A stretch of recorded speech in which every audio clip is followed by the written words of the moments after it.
할렐루야. 주님께서 오늘도 예배하신 은혜를 주실 줄 믿습니다. 우리 옆에 분들과 함께 인사할까요? 예배하신 은혜 주실 줄 믿습니다. 우리 김포성문교회에 와서 이렇게 함께 예배를 드리니까 참 행복하고 좋습니다. 사실 제 목소리가 이것보다 훨씬 낭낭하고 좋은데 저도 지난 한 주간 특세 인도하고 또 저희 특별 집회를 좀 인도하고 기도를 많이 했더니 목소리가 좀 제 목소리로 나오진 않지만 그래도 하나님께서 오늘도 은혜 주실 줄 믿습니다. 성경 66권 중에 가장 많이 읽히는 성경이 있다면 어디일까요? 네, 벌써 대답이 나왔습니다. 창세기죠. 연초가 되면 항상 우리가 성경 일독해야지. 그리고 어디부터 시작해요? 창세기부터 시작해요. 창세기 읽고 출애굽기 좀 읽다가 성막 얘기 나오면서 좀 힘들어지다가 어디서 포기하냐면 레위기 읽다가 포기를 해요. 제사 뭐 여러 가지 규례들이 나오거든요. 그리고 이듬해 되면 또 연초에 작정하죠. 올해 성경 일독해야지. 그리고 어디부터 읽어요? 창세기부터 읽어요. 그러다가 레위기에서 포기하고. 그래서 평생 창세기만 몇십 번 읽는 분도 계시지 않습니까? 그만큼 레위기가 어려워요. 레위기가 어렵고 또 레위기를 읽다가 이게 도대체 무슨 말인가 해서 포기하는 경우도 많이 있습니다. 그런데 이스라엘 백성들은, 유대인들은 아이가 글자를 읽기 시작할 때부터 레위기를 먼저 읽힌다고 합니다. 창세기는 우리 민족이 어떻게 시작됐는가 기원을 보여주는 책이다. 그렇게 해서 과거의 역사로 가르친다고 합니다. 아브라함이 어떻게 부름을 받았고 시작했는지.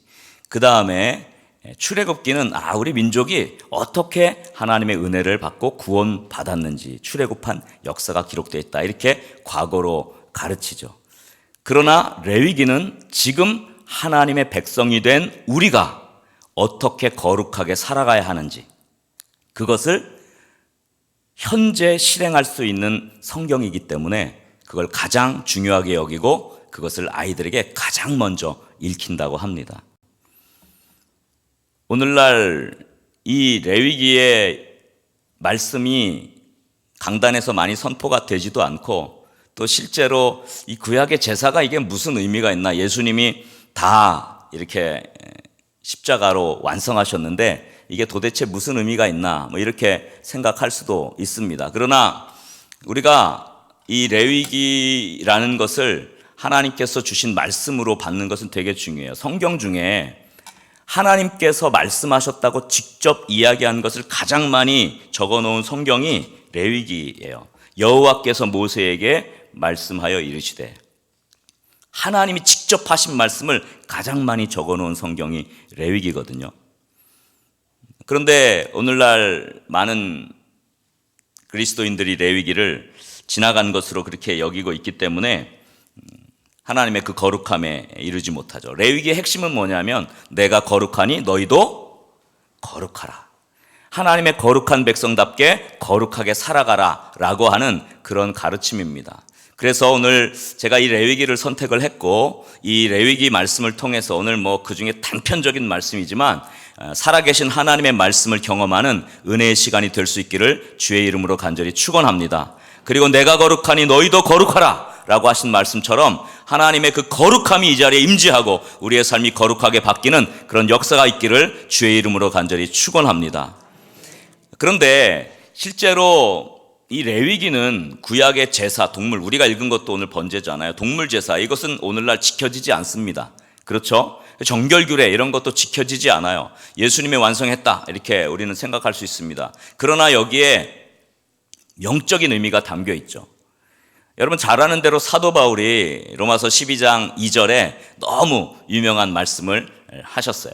그죠? 기록해놨죠? 자, 우리 자막에 있는데요. 한번 우리 다 같이 한번 읽어볼까요? 너희 몸을 하나님이 기뻐하시는 거룩한 산제물로 드리라. 이는 너희가 드릴 영적 예배니라. 자, 여기 보면 너희 몸을 하나님이 기뻐하시는 뭐로 드리라고 합니까? 거룩한 산제물로 드리래요. 우리가 동물제사 드리지 않습니다. 레위기의 그 언어대로 하진 않습니다만 그러나 우리를 산 제사로 우리의 몸을 드리는 것이 영적 예배다 그랬어요. 여러분, 영적으로 드리는 예배, 하나님이 기뻐하시는 예배, 그 귀한 헌신은 우리의 몸을 드리는 것이다, 이렇게 말씀하고 있습니다. 그래서 이 거룩함의 실제는 바로 영적인 부분에 있어요. 그래서 이 레위기를 읽을 때 여기에서 영적인 원리를 발견하는 게 아주 중요합니다. 각각의 의미가 여러 가지가 있겠지만 한국 교회가 힘을 잃고 세상 가운데서 거룩함을 가지고 살아가지 못하는 이유가 있다면 맨날 창세기 출애굽기까지만 읽어서 그런 것이 아닐까, 그렇게 생각을 해봤어요. 구원받은 것, 감격까지는 우리가 강조하는데 거룩하게 살아가야 하는 것을 잃어버려서, 세상 속에서 거룩하게 살아가야 하는 우리의 본분을 잃어버려서 구원의 감격만 가지고 살아가는 것이 한국교회를 연약하게 만든 것이 아닌가. 구원의 감격이 있다면 반드시 거룩한 백성으로 살아가는 것까지 우리 함께 살아낼 수 있는 그런 영적인 역동력이 있는 오늘 김포 성문교회 우리 직분자들 다 될 수 있기를 주의 이름으로 간절히 축원합니다. 오늘 읽은 본문 그 가운데서, 이 거룩함 가운데서 번제와 관련된 말씀이에요. 그 내용이 쭉 있는데 맨 마지막 우리 1장 9절에 보니까 이렇게 기록을 했습니다. 그 전부를 제단 위에 불살라 번제를 드릴지니 그랬습니다. 전부를 제단 위에서 불사르는 것, 이것이 이 번제의 가장 중요한 특징입니다. 번제는 그 전부를 제단에 불살라야 하는 것이죠. 그래서 번제는 제물 전부를 드리는 것, 그것이 특징입니다. 번제의 특징이 뭐라고요? 제물 전부를 온전히 하나님께 드리는 제사예요. 여러분, 번제 말고도 5대 제사가 있죠. 번제 말고 소제, 그 다음에 속죄제, 속건제, 또 화목제, 이런 것들이 있잖아요. 소제는 곡물 제사니까 그 중에 한 움큼만 드리고요, 나머지 곡물들은 제사장의 음식으로 씁니다. 화목제나 속죄제나 속건제도 그 일부를 제사장의 음식으로 돌리거나, 화목제 같은 경우는 일반 백성들과 고기를 나눠 먹어요. 그러니까 모든 다른 제사들은 고기나 그 제물을 나눠서 먹게 되어 있습니다. 그런데 오직 번제만 사람이 먹지 않고 하나님께 다 태워드려요. 번제만 그렇습니다. 그래서 이 번제를 히브리어로 올라라고 부르는데, 이 올라라는 말은 하나님께 올려드린다, 그런 뜻이에요.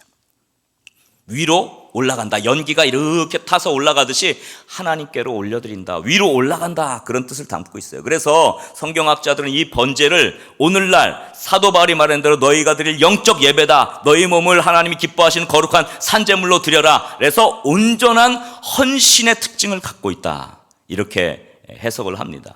번제가 의미하는 거룩함의 요소는 뭐라고요? 온전한 헌신입니다. 따라합시다. 번제가 의미하는 거룩함의 요소는 온전한 헌신입니다. 하나님 앞에 온전한 헌신으로 드려지는 이 번제의 역사가 오늘 이 시간 일어날 수 있기를 주의 이름으로 간절히 축원합니다. 이 번제에 대해서 여러 가지 얘기를 할 수 있는데 가장 핵심적인 두 가지만 제가 오늘 직분자 세미나를 통해서 말씀을 드리려고 합니다. 자, 첫 번째 한번 저를 따라 합시다. 온전한 헌신은 실제 몸으로 드리는 것이다. 온전한 헌신은 뭐로 드린다고요? 네, 실제 몸으로 드리는 거예요. 여러분, 번제로 제사를 드리는 게 그렇게 만만한 일이 아닙니다. 오늘 우리가 읽은 본문을 쭉 보면 얼마나 복잡한 과정을 거치는지를 알 수 있어요. 그런데 그 내용이 굉장히 이렇게 썩 나이스하지 않아요. 보면 제사장이 이 송아지를 잡아서 피를 다 빼냅니다. 그래서 목을 팍 거가지고요, 피를 다 빼내요. 몸에 있는 모든 피를 다 빼내서 그 피를 가져다가 회막, 그다음 제단에다가 뿌리게 됩니다. 그리고 나서 어떻게 해요? 본문에 보니까 가죽을 벗겨내죠. 가죽을 벗겨내고 그다음 각을 뜬다 그러죠. 몸을 다 동강을 내고 뼈를 다 발라내고 또 내장을 다 씻어내고, 이렇게 해서 제단 위에 늘어놓고 불을 피워서 불사르는 것이 오늘 우리가 읽은 4절부터 나온 그런 내용이에요. 근데 이게 너무너무 현실적인 거예요. 이 동물을 잡는 일은 상징이 아닙니다, 여러분. 실제로 피를 다 뽑아내고요, 가죽을 벗겨내고 온 몸을 조각조각 내고 각을 뜨는 그 일들, 그리고 완전히 태워드린 일들까지가 실제 일어난 거예요. 근데 여러분, 오늘 4절 말씀 보시면 4절에 보니까 손을 그 동물의 머리에 안수한다 그랬어요. 이건 뭐냐 하면요, 죄를 전가하는 거죠. 내가 이 동물과 같이 죽어야 하는데 어떻게 해요? 머리에 손을 얹음으로써 내 모든 죄를 너에게 전가하고 내가 죽어야 될 것을 너가 대신 죽는 것이다. 이것이 이 번제의 중요한 특징이에요. 그럼 실제로 그 동물이 다 이렇게 온몸이 다 뼈가 쪼개지고 살이 발라지고 이렇게 정말 처참하게 죽는데 원래는 누가 죽어야 되는 거예요? 내가 죽어야 되는 거예요. 내가. 그런데 그 동물이 대신 죽는 거예요. 이것은 사실 구약시대 때는요, 실제적인 것이었습니다. 번제로 제물을 바치는 이 제사에 대해서 성경이 어디까지 올라가나 좀 제가 살펴봤어요.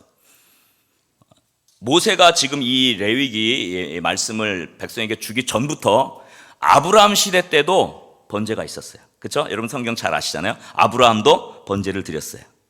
더 올라가면 누가 생각납니까? 노아도 번제를 드렸어요. 그렇죠?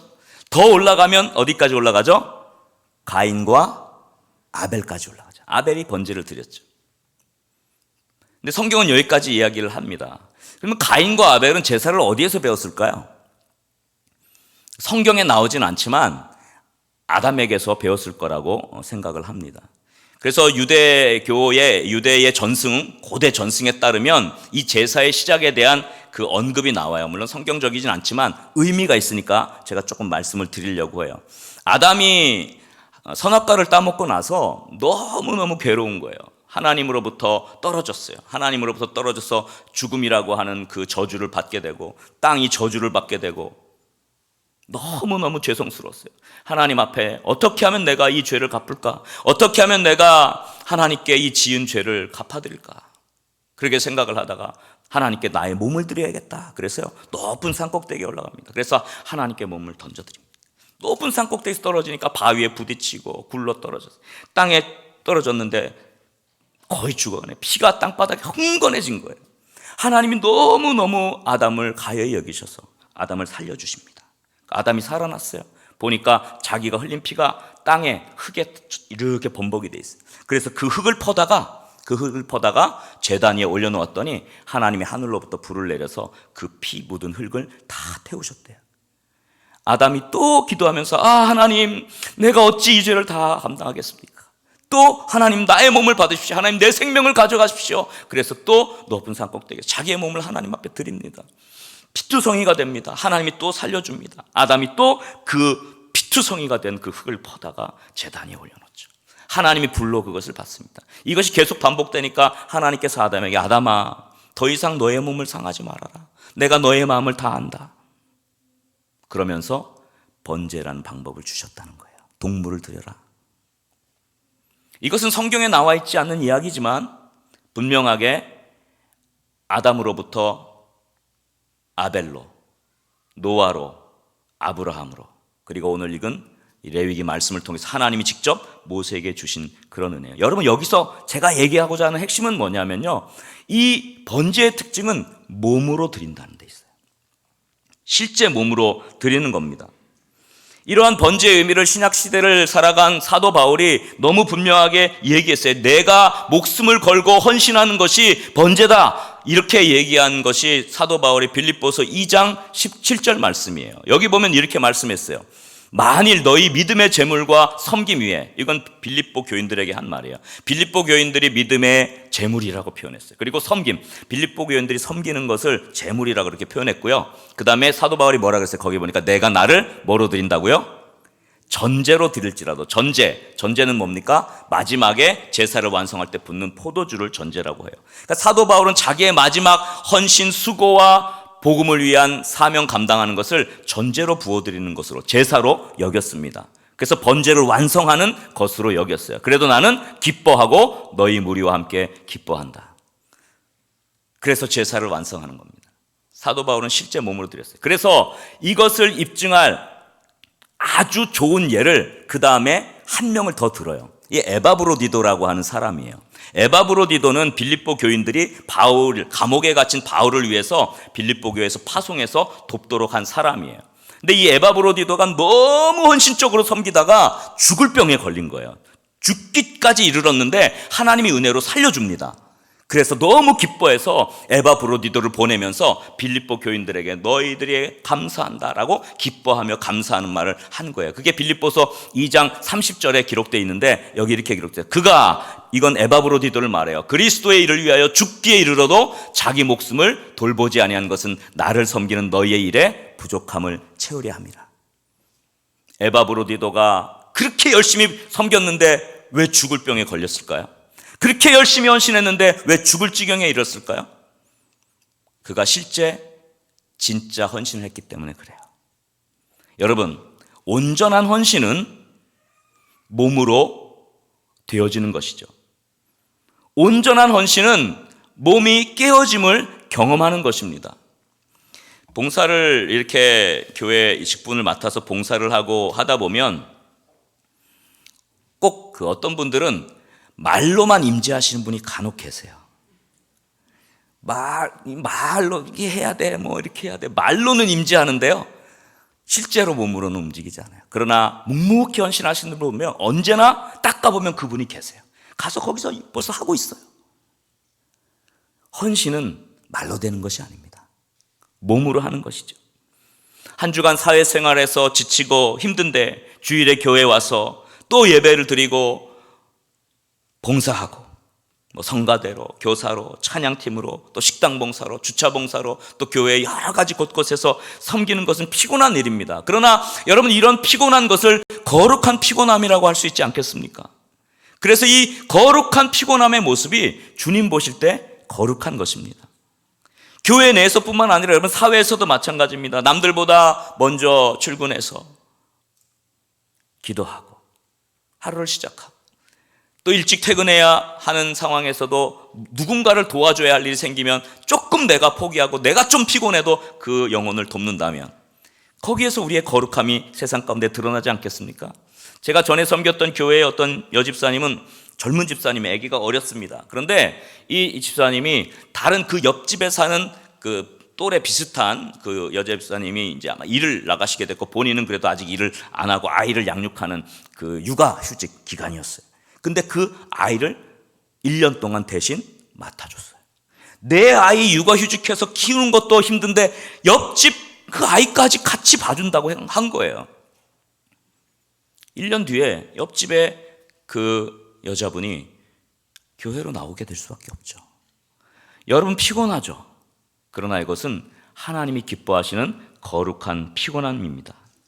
사도행전 5장 41절에 보면 사도들의 고백이 있습니다. 한번 이 말씀은 같이 한번 읽어보겠습니다. 같이 읽겠습니다. 사도들은 그 이름을 위하여 능력받는 일에 합당한 자로 여기심을 기뻐하면서 공회 앞을 떠나니라. 여기 보시면 그 이름을 위하여 능력받는 일에, 즉 고난받고 내가 복음 전했는데 고난받고 내가 복음 전했는데 하나님을 열심히 했는데 나에게 핍박이 온 것에 대해서 이 사도들이 어떻게 생각했어요? 합당한 자로 여기심을 기뻐하면서 공회 앞을 떠났다. 그렇게 얘기했습니다. 무슨 말입니까? 내가 열심히 헌신하고 내가 열심히 수고해서 피곤함이 왔습니다. 곤고함이 왔습니다. 그때 여러분 기뻐하라는 거예요. 아, 드디어 하나님이 나를 제대로 합당한 자로 여기고 계시구나. 지금 하나님이 나를 합당하게 여기고 계시구나. 여러분, 지금 피곤하십니까? 영적으로 피곤하십니까? 하나님이 그것을 기뻐 받으시는 거예요. 하나님이 지금 여러분을 합당하게 여기고 계신 줄 믿으시기 바랍니다. 우리도 몸된 교회를 위해 헌신하다가 또 사회생활을 하면서 직장에서 헌신하다가 힘들고 아프면 그 순간이 하나님이 나를 지금 합당히 여기시고 계시구나. 그렇게 깨달을 수 있는 그런 저와 여러분 될 수 있기를 주의 이름으로 간절히 축원합니다. 그래서 제가 좋아하는 표현이 있어요. 여러분 아마 많이 들어본 표현일 거예요. 제가 좋아하는 표현, 몸으로 때우자. 한번 따라 합시다. 몸으로 때우자. 몸으로 때우는 거죠. 크리스찬은 말로 하는 게 아닙니다. 크리스찬은 몸으로 하는 것입니다. 번제는 말로 하는 것이 아닙니다. 번제는 실제 몸을 드리는 것입니다. 헌신은 말로 하는 것이 아닙니다. 헌신은 몸으로 드리는 것입니다. 예수님이 그렇게 사셨죠. 예수님이 말로 우리를 사랑하신 게 아니에요. 예수님이 말로 십자가 지신 거 아닙니다. 예수님이 직접 그 몸을 들여서 물과 피를 다 쏟아 십자가 위에서 우리를 위해서 돌아가신 거예요. 살과 피를 다 지키시고 돌아가신 것입니다. 그래서 베드로 사도가 베드로전서 2장 24절 이렇게 말씀해요. 친히 나무에 달려 그 무엇으로? 몸으로 우리 죄를 담당하셨다 그랬어요. 몸으로 우리 죄를 담당하셨으니. 그리스도인들은 몸으로 진리를 증거하는 사람들입니다. 그리스도인들은 말로 때우는 사람들이 아닙니다. 그리스도인들은 예수님처럼 그 몸으로 진리를 증명해가는 사람들입니다. 예수님 닮아가는 사람들입니다. 아멘이십니까? 그래서 저와 여러분들이 그리스도인인 거죠. 말로만 한다면, 어떻게 예수님이 말로만 십자가 얘기만 했다면 어떻게 우리가 구원을 받았겠습니까? 어찌 우리가 지금 이 자리에 나와 앉아있고 찬양하고 예배할 수 있겠습니까? 자신의 몸을 친히 내어주신 그 주님, 우리 또한 우리의 몸을 통하여 하나님 영광 위에 쓰임받는 저 여러분 될 수 있기를 주의 이름으로 간절히 축원합니다. 그래서 한번 우리 자막 주시면 한번 좀 같이 읽겠습니다. 자, 다 같이 읽자. 시작. 헌신은 입으로 하는 것이 아닙니다. 몸으로 하는 것입니다. 그 다음에 봉사는 말로 하는 것이 아닙니다. 몸으로 하는 것입니다. 그 다음 사랑은 말로 하는 것이 아닙니다. 몸으로 하는 것입니다. 그 다음 그리스도를 아는 것은 말로, 머리로, 생각으로 되는 것이 아닙니다. 몸으로 체득해야 합니다. 아멘이십니까? 헌신한다고 하면서 몸이 아파 보지 않았다? 그건 헌신 제대로 하지 않은 거예요. 헌신한다고 하면서 이 거룩한 피곤함을 경험해 보지 못했다? 이것은 제대로 헌신한 것이 아닙니다. 온전히 다 불살라 몸을 올려드린 것이 아닙니다. 적당히 하면 덜 피곤해요. 사실 우리 전재호 목사님도 목회 열심히 하시는 거 제가 알고 너무 우리 좋아해요. 목사님 너무 좋아하고, 저도 이제 한 주간 지난 하반기부터 시작해서 엄청나게 저희 교회도 엄청나게 헌신하고 달렸어요. 그리고 특세 인도하고. 사실 제 몸이 사실 몸 같진 않은데 우리 교회 당회 장로님들이, 아니 목사님 몸도 다 회복되지도 않았는데 김포 성문교회 가서 저녁에 또 예배인도 하면 어떻게 해요 목사님, 몸 어떡하려고 걱정을 너무 많이 하신 거예요. 그래서 제가 우리 전재호 목사님 부탁을 제가 받고 꼭 가서 헌신하겠다고. 거룩한 피곤함이죠. 몸이 아파보지 않고 어떻게 헌신했다고 해요? 몸이 고뇌보지 않고 어떻게 헌신했다고 합니까? 제가 이 말씀을 준비하면서 기도하는 중에 주님께서 그런 마음을 주시는 것 같아요. 아들아, 너 참 한 주간 동안 참 고생 많았다. 많이 피곤하지. 수고가 많았구나. 그런데 참 네가 보기가 좋구나. 그렇게 하신 것 같았어요. 저는 그래서 오늘 이 주님께서 저에게 주신 이 마음이, 이 음성이 저는 김포 성문교회 우리 모든 직분자들 가운데도 그대로 이 말이라고 저는 믿습니다.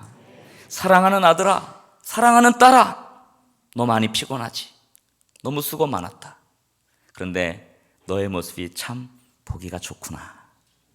주님이 이렇게 칭찬할 수 있는 축복의 사람들, 참된 헌신의 사람들 될 수 있기를 주의 이름으로 간절히 축원합니다. 여러분, 하나님의 말씀에 우리의 생각이나 말이 합쳐지면 그건 사색에 불과한 거예요.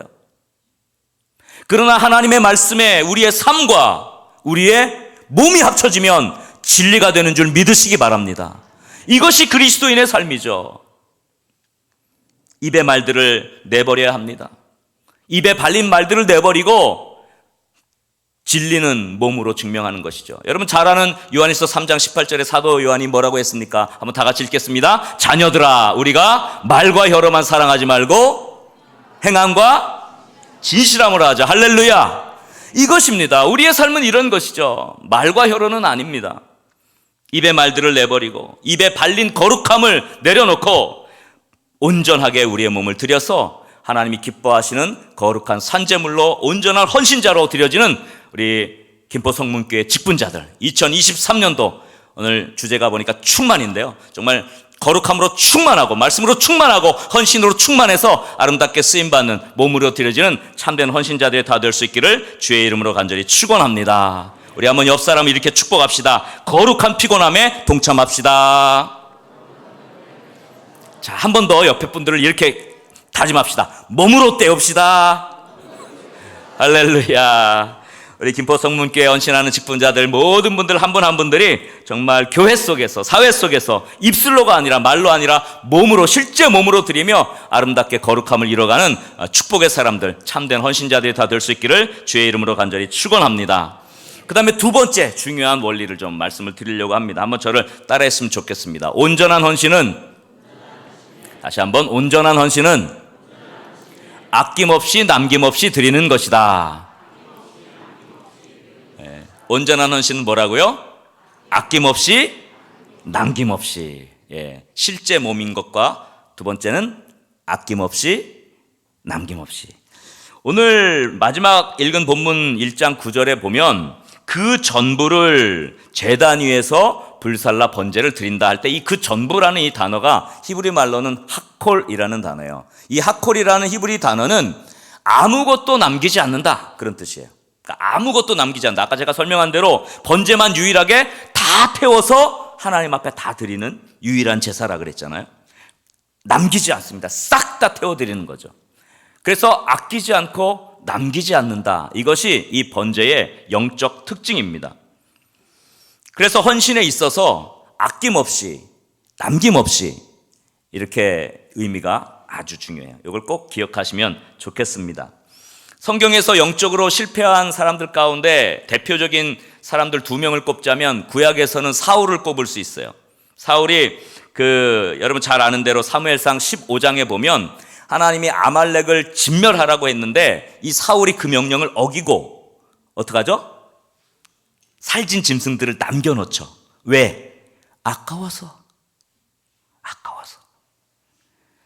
아끼다가 망한 가장 유명한 사례죠. 신약에서는 여러분 누가 있을까요? 사도행전 5장에 보면 아나니아와 삽비라.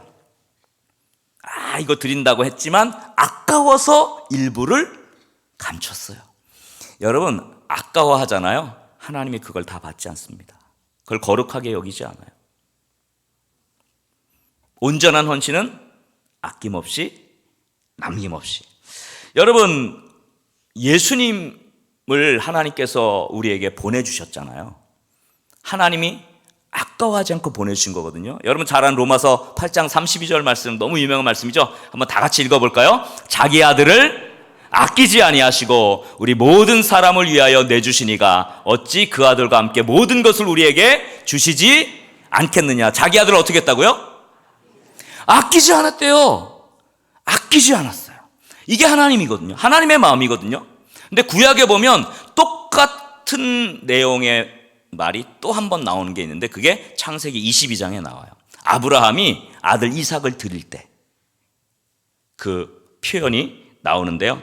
한번 거기 창세기 22장 12절 말씀 여기 보면 내가 내 아들 내 독자까지도 내게 어떻게 했다고요? 아끼지 아니하였으니 이제야 내가 하나님을 경외하는 줄 아노라.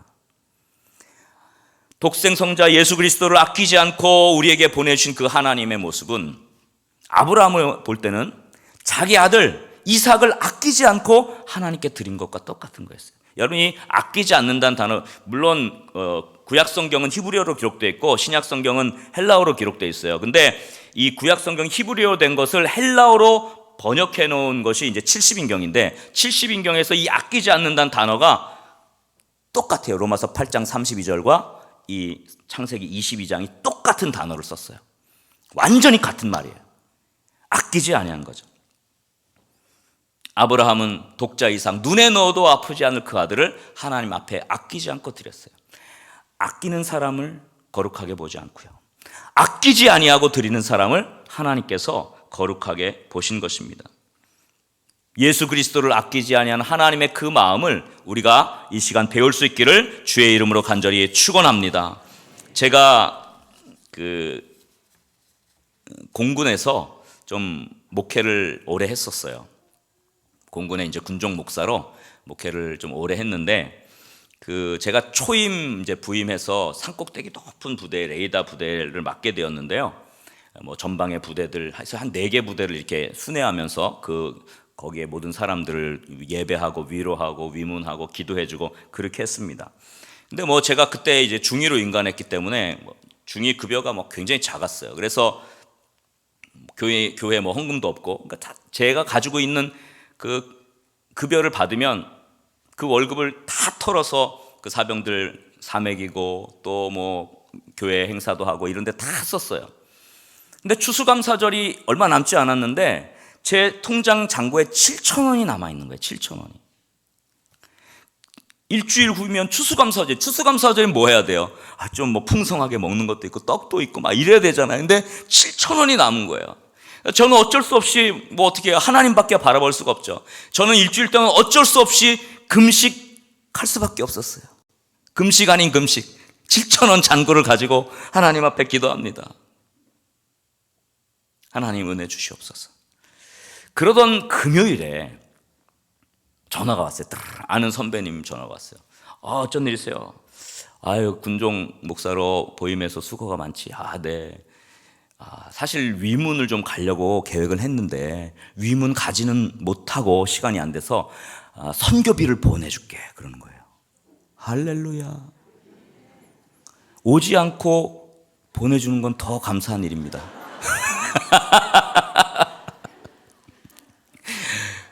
너무 감사해요. 그래가지고 제가 바로 가가지고 그 다음에 통장을 딱 살펴봤더니 얼마가 들어왔냐면요, 70만 원이 들어와 있는 거예요. 할렐루야. 저는 참 하나님 말씀이 놀라운 게요, 7,000원 잔고 있었잖아요. 하나님 앞에 그냥 다 드리고 7,000원인데 70만 원이면 몇 배죠? 100배, 100배. 30배, 60배, 100배로 하나님이 주시는 거야. 할렐루야. 그래서 그 70만 원 가지고 추수감사 행사를 그냥 너무너무 풍성하게 했어요. 너무 감사했어요. 추수감사를 하고 나면 뭐가 돌아오느냐? 성탄절이 돌아와요. 기다렸어요. 하나님 또 주실 줄 믿습니다. 근데 전혀 연락이 없어요. 연락이 없어요. 어쩌나 기도는 하고 있는데 제 마음속에 하나님이 음성을 주시는데 팔아라 그러는 거예요. 팔아라. 뭘 팝니까 하나님 도대체. 근데 이건 말고요, 빨리 연결해 주세요. 빨리 연결해 주세요. 그런데 하나님은 너의 것을 팔아라 그러는 거예요. 뭘 말입니까 하나님. 근데 저는 그 말씀을 하실 때 벌써 마음속에 있었어요. 뭐가 탁 생각이 떠올랐어요. 근데 아까워가지고 그거 아닌 척한 거예요. 하나님 그건 아니겠지 설마.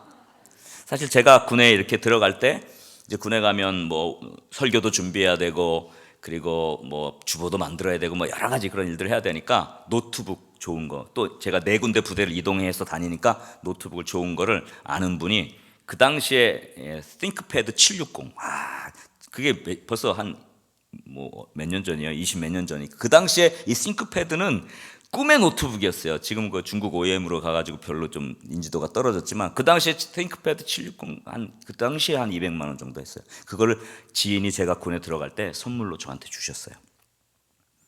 그래서 그걸 가지고 잘 준비를 했는데 하나님이 그걸 노리고 계셨던 거예요.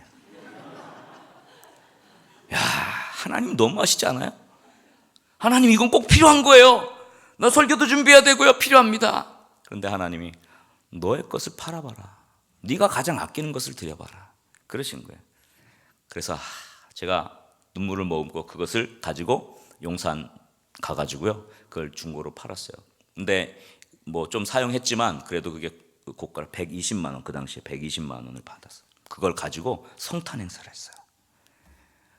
사병들이 속도 모르고 저한테 와가지고 목사님 이번 성탄절이 최고 성탄절이었어요 그러는 거예요. 할렐루야. 하나님이요, 우리에게 때로는 너 아끼는 거 뭐지? 아끼지 말고 한번 드려보지 않으련? 이렇게 요구하실 때가 있더라고요. 근데 진짜 헌신한 사람인가 아닌가는 거기서 나와요.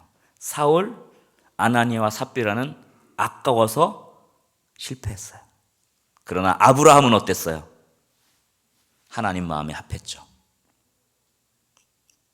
여러분, 우리 마음에 때로는 시간이 아까워. 이렇게 내가 시간을 들여야 돼? 또 하나님 앞에 물질 준비할 때 이것도 아까워. 나도 이거 있으면 쓸 일 많은데 11조 해야 되고 뭐 감사예물, 헌교예물 아까워? 시간, 물질, 뭐 여러 가지 아까운 것들이 많아요, 우리 인생에. 그런데 여러분, 그거 아까워하면서 어떻게 하나님 앞에 온전한 헌신을 하실 수 있습니까? 여러분, 아까워하지 마십시오. 하나님께 드리는 건데 뭘 아까워하겠습니까? 아니, 그게 아니라 하나님이 아까워하지 않고 예수 그리스도를 우리에게 주셨는데 왜 우리는 아까워하냐, 이 말이에요. 왜 우리는 아까워합니까? 아무것도 아닌 것인데. 온전한 헌신, 아끼지 않고 남김없이 드리는 것입니다. 우리가 생각한 수준보다 하나님이 더 요구하신다고 그렇게 여러분 생각하지 마십시오. 왜냐하면 하나님은 상상하지도 못할 그 아들을 우리에게 목숨을 내어주셨기 때문에 그렇습니다. 아멘이십니까? 그러므로 거룩함을 드러내는 이 놀라운 삶 속에는 반드시 이 아까워하지 않고 남김없이 드리는 아름다운 헌신이 있다는 사실을 여러분 믿으시기 바랍니다. 거룩함, 이것은 쉬운 것은 아닙니다만, 그러나 하나님이 요구하시는 거예요. 2023년도 우리 직분자로 헌신하시는 우리 김포 성문교회 한 분 한 분들이 올해는 아까워하지 않고 아낌없이 남김없이 하나님 앞에 아름답게 드리며 헌신할 수 있는 축복의 사람들 다 될 수 있기를 주의 이름으로 간절히 축원합니다. 우리 한번 옆 사람을 이렇게 격려하고 축복합시다. 아낌없이 남김없이 헌신합시다. 할렐루야. 말씀을 정리하겠습니다.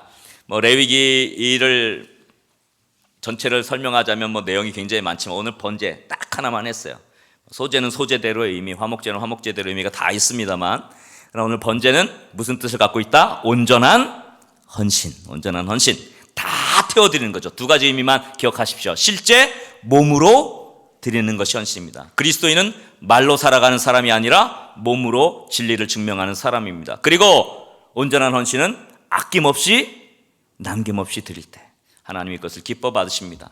여러분들이 그 하나님의 거룩함에 동참하고 하나님의 거룩하심을 닮아가며 아끼지 않고 남김없이 그 아들을 우리에게 주신 그 하나님처럼 우리도 아브라함과 같이 그 아들 이삭이라도 바칠 수 있는, 정말 하나님 기뻐하신 일에 우리의 시간과 정성과 수고와 눈물과 기도와 물질과 건강조차도 들여서 2023년도 충만한 한 해, 2023년도 하나님의 임재가 가득한 그런 축복의 한 해가 되고 우리 거룩함은 우리 김포 성문교회를 아름답게 섬겨갈 수 있는 그런 축복의 2023년도 될 수 있기를 주의 이름으로 간절히 축원합니다. 기도하겠습니다.